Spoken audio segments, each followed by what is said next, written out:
जय श्री कृष्णा। राधे राधे। आप सभी का दिन शुभ और मंगलमय हो। आज की कथा सुनने से पहले आप सभी पाप नाशन स्तोत्र को जरूर सुनिएगा। हम सभी से जाने अनजाने में कोई ना कोई पाप जरूर होता है। जन्म जन्मांतर के पापों का नाश करने के लिए, अपने अगले पिछले सभी जन्मों के पापों का नाश करने के लिए हर दिन ही हम सभी को पाप नाशन स्तोत्र का पाठ करना चाहिए। तो आज के इस वीडियो में पहले आप सुनेंगे पाप नाशन स्तोत्र, उसके बाद सुनेंगे आज की कथा। सर्वव्यापी विष्णु को सदा नमस्कार है, श्री हरि विष्णु को नमस्कार है। मैं अपने चित्त में स्थित सर्वव्यापी अहंकार शून्य श्री हरि को नमस्कार करती हूँ। मैं अपने मानस में विराजमान अव्यक्त अनंत और अपराजित परमेश्वर को नमस्कार करती हूँ। सबके पूजनीय, जन्म और मरण से रहित प्रभावशाली श्री हरि को नमस्कार है। श्री हरि अर्थात श्री विष्णु मेरे चित्त में निवास करते हैं। श्री विष्णु मेरी बुद्धि में विराजमान है। श्री विष्णु मेरे अहंकार में प्रतिष्ठित हैं और श्री विष्णु मुझ में भी स्थित हैं। वे श्री विष्णु ही चराचर प्राणियों के कर्मों के रूप में स्थित हैं। उनके चिंतन से मेरे पापों का नाश हो, जो ध्यान करने पर पापों का हरण करते हैं और भावना करने से स्वप्न में दर्शन देते हैं। देवराज इंद्र के अनुज शरणागत जनों का दुख दूर करने वाले उन पापहारी श्री विष्णु को मैं नमस्कार करती हूँ। मैं इस निराधार जगत में अज्ञान अंधकार में डूबते हुए को हाथ का सहारा देने वाले परात्पर स्वरूप श्री विष्णु के सम्मुख नतमस्तक होती हूँ। हे सर्वेश्वर प्रभो, हे कमल नयन परमात्मन, हे ऋषिकेश, आपको नमस्कार है। हे इंद्रियों के स्वामी श्री विष्णु, आपको नमस्कार है। हे नृसिंह, अनंत स्वरूप गोविंद, समस्त भूत प्राणियों की सृष्टि करने वाले केशव, मेरे द्वारा जो दुर्वचन कहा गया हो अथवा पाप पूर्ण चिंतन किया गया हो, मेरे उस पाप का प्रशमन कीजिए, आपको नमस्कार है। हे केशव, अपने मन के वश में होकर मैंने जो न करने योग्य अत्यंत उग्र पाप पूर्ण चिंतन किया है, उसे भी शांत कीजिए। हे परमार्थ परायण, हे ब्राह्मण प्रिय गोविंद, अपनी मर्यादा से कभी च्युत न होने वाले जगन्नाथ, जगत का भरण पोषण करने वाले देवेश्वर, मेरे पापों का विनाश कीजिए। मैंने मध्याह्न, अपराह्न, सायंकाल और रात्रि के समय जानते हुए अथवा अनजाने में शरीर, मन और वाणी के द्वारा जो पाप किया हो, हे पुंडरीकाक्ष, हे ऋषिकेश, हे माधव, आपके इन तीनों नामों के उच्चारण से मेरे वे सब पाप क्षीण हो जाएं, नाश हो जाएं। हे कमल नयन, हे लक्ष्मीपते, हे इंद्रियों के स्वामी माधव, आज आप मेरे शरीर और वाणी द्वारा किए हुए पापों का हनन कीजिए। आज मैंने खाते, सोते, खड़े, चलते अथवा जागते हुए मन, वाणी और शरीर से जो भी नीच योनि और नरक की प्राप्ति कराने वाले सूक्ष्म अथवा स्थूल पाप किए हों, भगवान वासुदेव के नामोच्चारण से वे सब विनष्ट हो जाएं। जो परब्रह्म, परम धाम और परम पवित्र हैं, उन श्री विष्णु के संकीर्तन से मेरे सभी पाप नष्ट हो जाएं। जिसको प्राप्त होकर ज्ञानी जन पुनः लौटकर नहीं आते, जो गंध, स्पर्श आदि तन्मात्राओं से रहित हैं, श्री विष्णु का वह परम पद मेरे संपूर्ण पापों का शमन करे। इस स्तोत्र को सुनने के साथ ही सभी को सच्चे मन से अपने पापों के लिए क्षमा मांगनी चाहिए।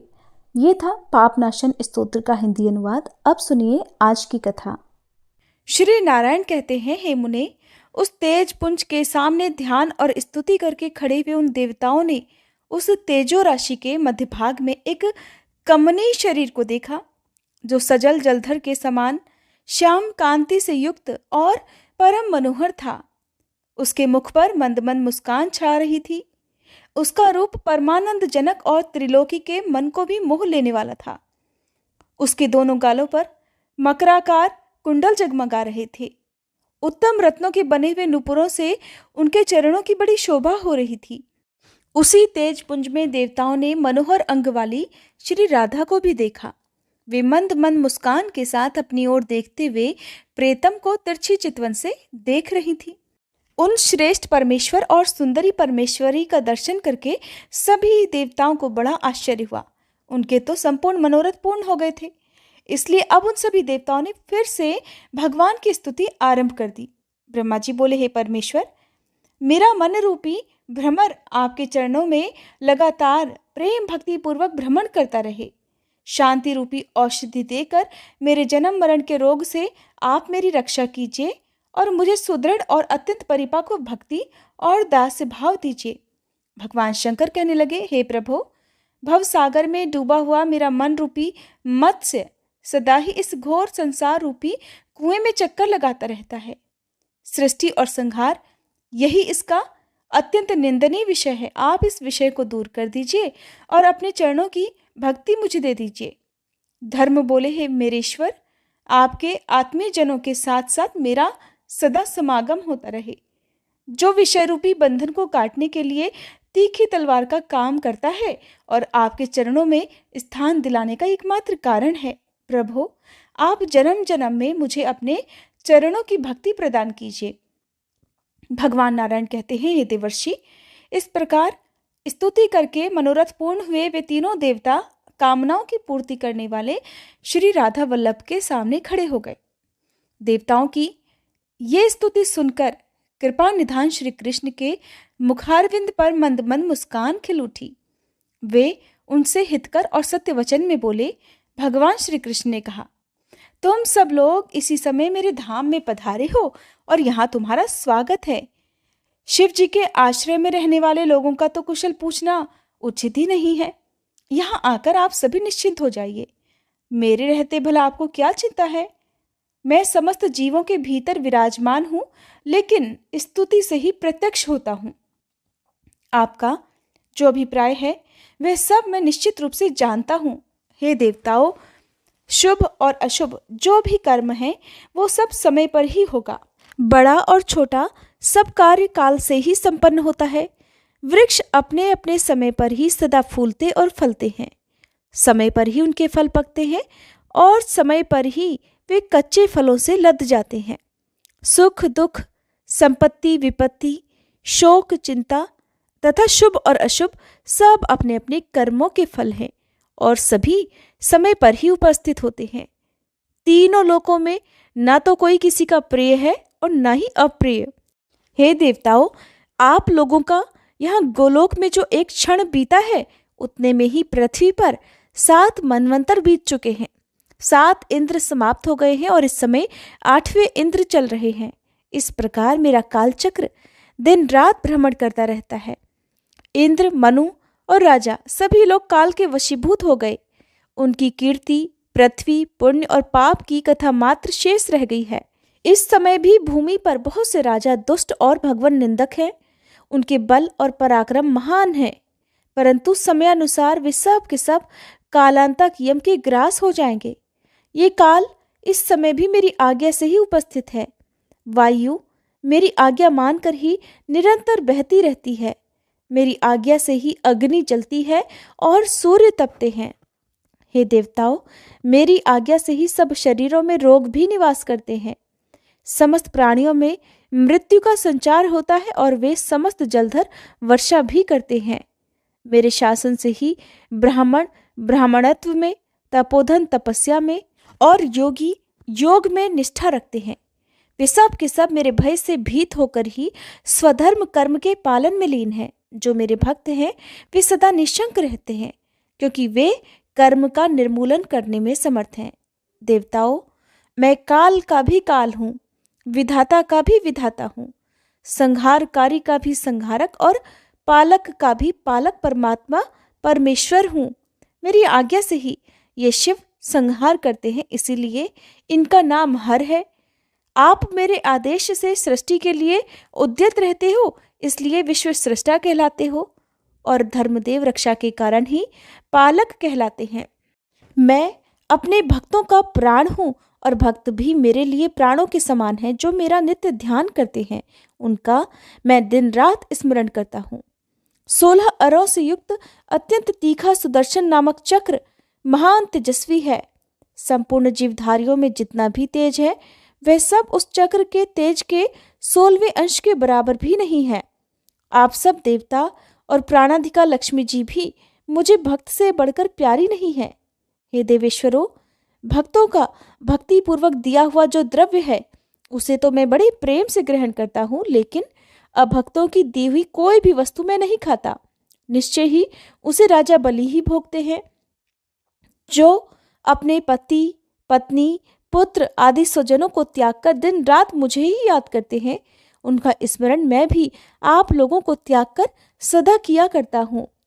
जो लोग भक्तों और गौओं और ब्राह्मणों से द्वेष रखते हैं, यज्ञों और देवताओं की हिंसा करते हैं, वे शीघ्र ही उसी तरह नष्ट हो जाते हैं जैसे जलती हुई अग्नि में तिनके हो जाया करते हैं। जब मैं उनका घातक बनकर उपस्थित होता हूँ, तब कोई भी उनकी रक्षा नहीं कर पाता। देवताओं, मैं पृथ्वी पर जाऊंगा, अब आप लोग भी अपने स्थान को पधारो और शीघ्र ही अपने अंश रूप से भूतल पर अवतार लो। ऐसा कहकर जगदीश्वर श्री कृष्ण ने गोपों और गोपियों को बुलाकर मधुर, सत्य और समयोचित बातें कही। गोपों और गोपियों, सुनो, तुम सब के सब नंदराय जी का जो उत्कृष्ट व्रज है वहां जाओ और उस ब्रज में अवतार ग्रहण करो। राधिके, तुम भी शीघ्र ही वृषभानु के घर पधारो। वृषभानु की प्यारी पत्नी बड़ी साध्वी है, उनका नाम कलावती है। वे सुबल की पुत्री हैं और लक्ष्मी जी के अंश से प्रकट हुई हैं। वास्तव में वे पितरों की मानसी कन्या हैं और नारियों में धन्या और मान्या समझी जाती हैं। पूर्व काल में दुर्वासा के श्राप से उनका ब्रजमंडल में गोप के घर में जन्म हुआ है। अब तुम उन्हीं कलावती की पुत्री होकर जन्म ग्रहण करो और शीघ्र ही नंद ब्रज में जाओ। हे कमलानने, मैं बालक रूप से वहां आकर तुम्हें प्राप्त करूंगा। राधे, तुम मुझे प्राणों से भी अधिक प्यारी हो और मैं भी तुम्हें प्राणों से अधिक प्यारा हूं। हम दोनों का कुछ भी एक दूसरे से अलग नहीं है, हम सदैव एक रूप हैं। मुने, ये सुनकर श्री राधा प्रेम से विवल होकर वहां रो पड़ी और अपने नेत्र चकोरों द्वारा श्री हरि के मुख चंद्र की सौंदर्य सुधा का पान करने लगी। अब भगवान श्री कृष्ण ने कहा, गोप और गोपियों, तुम भूतल पर श्रेष्ठ गोपों के शुभ घर घर में जन्म लो। श्री कृष्ण की ये बात पूरी होते ही वहां सभी लोगों ने देखा कि एक उत्तम विमान वहां पर आ गया। वह श्रेष्ठ मणिरत्नों के सारतत्व और हीरों से विभूषित था। लाखों श्वेत चंवर और दर्पण उस दिव्य विमान की शोभा बढ़ा रहे थे। वह अग्निशुद्ध सूक्ष्म गेरुए वस्त्रों से सजाया गया था।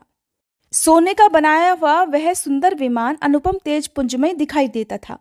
उससे सैकड़ों सूर्यों के समान प्रकाश फैल रहा था और उस पर बहुत से श्रेष्ठ पार्षद बैठे हुए थे। उस विमान में एक श्याम सुंदर कमनीय पुरुष दृष्टिगोचर हुए अर्थात दिखाई दिए, जिनके 4 हाथों में शंख, चक्र, गदा और पद्म शोभा पा रहे थे। उन श्रेष्ठ पुरुष ने पीतांबर धारण कर रखा था। उनके मस्तक पर किरीट, कानों में कुंडल और वक्ष स्थल पर वनमाला शोभित हो रही थी। उनकी 4 भुजाएं और मुस्कुराता हुआ मनोहर मुख देखने ही योग्य थे। भक्तों पर कृपा करने के लिए वे आकुल दिखाई देते थे। उन्हीं के बाएं भाग में सुरम्य शरीर वाली शुक्ल वर्णा, मनोहरा, ज्ञान रूपा और विद्या की अधिष्ठात्री देवी सरस्वती जी दिखाई दी, जिनके हाथों में वेणु, वीणा और पुस्तकें थीं। वे भी भक्तों पर कृपा करने के लिए बड़ी व्याकुल दिख रही थी। उन महानारायण के दाहिने भाग में शरत काल के चंद्रमा की सी प्रभा और तपाए हुए सोने की तरह कांति से प्रकाशमान परम मनोहरा और रमणीया देवी लक्ष्मी जी दिखाई दी, जिनके मुख पर मुस्कान खेल रही थी। वे भी दिव्य और अनुपम सौंदर्य से प्रकाशित हो रही थी। अपनी ओर देखने वाले नारायण देव को वो तिरछी चितवन से निहार रही थी। पत्नियों और पार्षदों के साथ शीघ्र ही विमान से उतरकर वे नारायण देव गोप गोपियों से भरी हुई उस रमणीय सभा में जा पहुंचे। उन्हें देखते ही ब्रह्मादि देवता, गोप और गोपी सब के सब बड़ी प्रसन्नता से उठकर उनके सम्मान में खड़े हो गए। सबके हाथ जुड़े हुए थे। देवर्षिगण साम वेदोक्त स्तोत्र द्वारा उनकी स्तुति करने लगे। उनकी स्तुति समाप्त होने पर नारायण देव आगे जाकर श्री कृष्ण विग्रह में विलीन हो गए।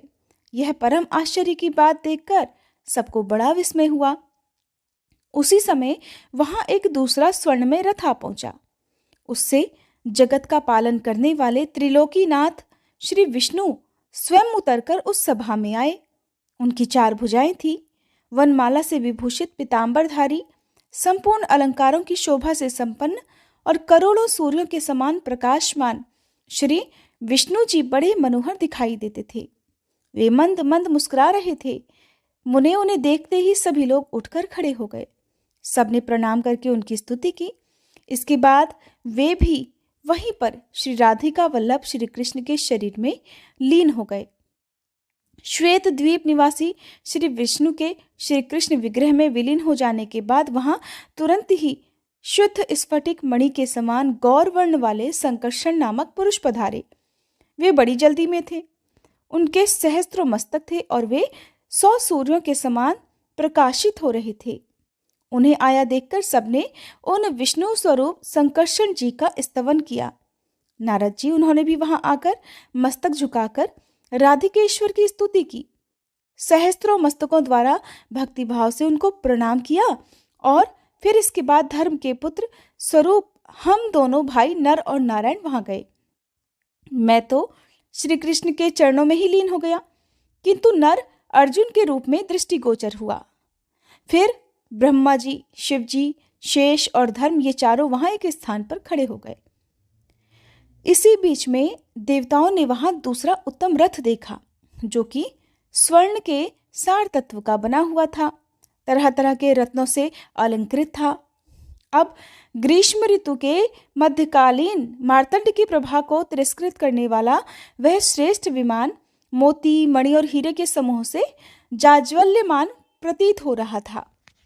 उस विमान में बैठी हुई मूल प्रकृति ईश्वरी देवी दुर्गा को भी देवताओं ने देखा, जो रत्नमय अलंकारों से विभूषित थी और उन अनुपम तेज स्वरूपा देवी की सहस्त्रों भुजाएं थी, जिनमें तरह तरह के आयुध शोभा पा रहे थे। उनके प्रसन्न मुख पर मंद मंद मुस्कान की छटा छा रही थी। वे भक्तों पर कृपा करने के लिए व्याकुल दिखाई देती थीं। वे अपने दोनों पुत्रों के साथ सिंह की पीठ पर बैठी हुई थी। उस रथ से उतरकर पुत्रों सहित देवी ने शीघ्रतापूर्वक श्री कृष्ण को प्रणाम किया। फिर वे एक श्रेष्ठ आसन पर बैठ गईं। इसके बाद गणेश जी और कार्तिकेय जी ने परात्पर श्री कृष्ण, शंकर जी, धर्म, संकर्षण और ब्रह्मा जी को नमस्कार किया। उन दोनों देवेश्वरों को निकट आया देखकर वे सब देवता उठकर खड़े हो गए। उन्होंने आशीर्वाद दिया और दोनों को अपने पास बिठा लिया।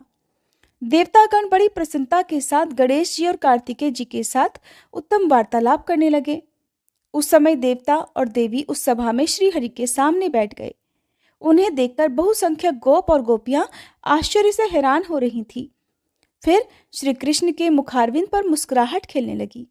वे लक्ष्मी जी से बोले, हे सनातनी देवी, आप नाना रत्नों से संपन्न भीष्मक के राजभवन में जाओ और वहां विदर्भ देश की महारानी के उदर से जन्म धारण करो। हे साध्वी, मैं स्वयं कुंडिनपुर में जाकर तुम्हारा पाणी ग्रहण करूंगा। फिर वे रमा आदि देवियां पार्वती जी को देखकर शीघ्र ही उठकर खड़ी हो गईं। उन्होंने ईश्वरी को रमणीय रत्न सिंहासन पर बिठाया। हे विप्रवर नारद, पार्वती जी, लक्ष्मी जी और सरस्वती जी, ये तीनों देवियां परस्पर यथोचित कुशल प्रश्न करके वहां एक आसन पर बैठ गईं। वे प्रेम पूर्वक गोप कन्याओं से वार्तालाप करने लगी। कुछ गोपियां बड़ी प्रसन्नता के साथ उनके निकट भी बैठ गईं। इसी समय जगदीश्वर श्री कृष्ण ने वहां पार्वती जी से कहा, सृष्टि और संहार करने वाली हे कल्याणमयी महामाया स्वरूपिणी देवी, हे शुभे, आप अंश रूप से नंद जी के ब्रज में जाओ और वहां नंद के घर यशोदा जी के गर्भ में जन्म धारण करो। मैं भूतल पर गांव गांव में आपकी पूजा करवाऊंगा। समस्त भूमंडल में, नगरों और वनों में मनुष्य वहां की अधिष्ठात्री देवी के रूप में भक्ति भाव से आपकी पूजा करेंगे और बड़े ही आनंद से तरह तरह के द्रव्य और दिव्य उपहार तुम्हें अर्पित किया करेंगे। हे शिवे, आप जैसे ही भूतल का स्पर्श करेंगी, वैसे ही मेरे पिता वसुदेव यशोदा जी के सूतिकागार में जाकर मुझे वहां स्थापित कर देंगे और आपको लेकर चले जाएंगे। कंस का साक्षात्कार होने मात्र से आप फिर से शिव जी के समीप चली आओगी और मैं भूतल का भार उतारकर अपने धाम में आ जाऊंगा। ऐसा कहकर श्री कृष्ण तुरंत ही 6 मुख वाले स्कंद से बोले, वत्स सुरेश्वर, आप अंश रूप से भूतल पर जाओ और जामवंती के गर्भ से जन्म ग्रहण करो। सभी देवता अपने अंश से पृथ्वी पर जाएं और जन्म ले। मैं तो निश्चय ही पृथ्वी का भार हरण करूंगा। नारद ऐसा कहकर राधिका नाथ श्रेष्ठ सिंहासन पर जा बैठे। फिर देवता, देवियां, गोप और गोपियां भी बैठ गईं। इसी बीच में ब्रह्मा जी श्री हरि के सामने उठकर खड़े हो गए। और हाथ जोड़कर विनय पूर्वक उन जगदीश्वर से बोले। ब्रह्मा जी ने कहा, प्रभु इस सेवक के निवेदन पर भी ध्यान दीजिए। हे महाभाग, आज्ञा कीजिए कि भूतल पर किसके लिए कहाँ स्थान होगा। स्वामी ही सदा सेवकों का भरण पोषण और उद्धार करने वाला है। सेवक वही है जो सदा भक्तिभाव से प्रभु की आज्ञा का पालन करता है। कौन देवता किस रूप से अवतार लेंगे, देवियां भी किस कला से अवतीर्ण होंगी, भूतल पर कहाँ कहाँ किसका निवास स्थान होगा और वह किस नाम से विख्यात होगा। ब्रह्मा जी की ये बात सुनकर जगदीश्वर श्री कृष्ण ने इस प्रकार उत्तर दिया। श्री कृष्ण भगवान बोले, हे ब्राह्मण, जिसके लिए जहाँ स्थान होगा वह विधिवत बता रहा हूं, सुनो।